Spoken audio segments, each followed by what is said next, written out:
चुनावा के बाल हाई हाउआता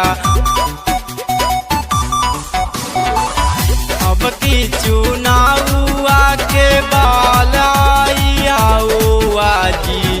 अब की चुनावा के बाल हाई हाउआता अब किया भय के जीतैया हो चाचा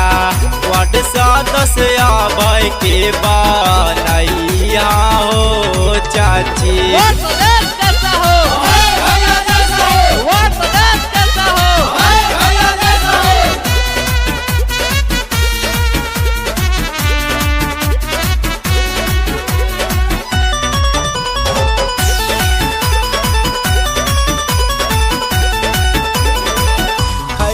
गौआ के हाथिन अपनाया भाई भैया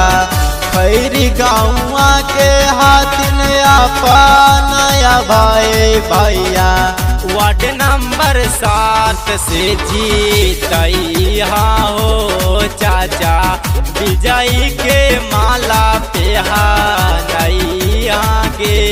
चाची वार्ड नंबर 7 से जीतैया गे बहनी आपस में एकता बनैया गे चाची भैया मत घबराना तेरे पीछे साइडवाना भैया मत घबराना तेरे पीछे साइडवाना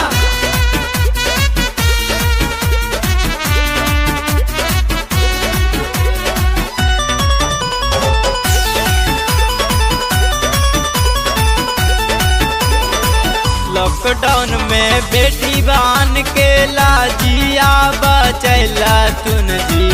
लॉकडाउन में बेटी बहन के लाजिया बचैला तुन जी गाँवे गाँवे पैसा निकलवैल तुन गे चाची गाँवे गाँवे पैसा निकलवैल तुन जी चाची नहीं के वार्ड से जीतई है गे चाची आपस में एकता बनई है गे चाची जीतेंगे भाई जीतेंगे भैया जीतेंगे जीतेंगे भाई जीतेंगे भैया जीतेंगे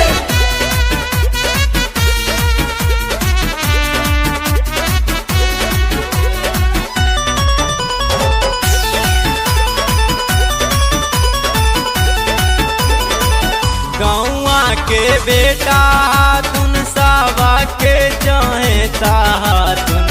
गौआ के बेटा तुन सावा के चाहता तुन गौआ में कारा तुन विकास हो चाचा गौआ में कारा तुन विकास हो चाची शंभू बाबू करे पारा चारा हो चाचा देदान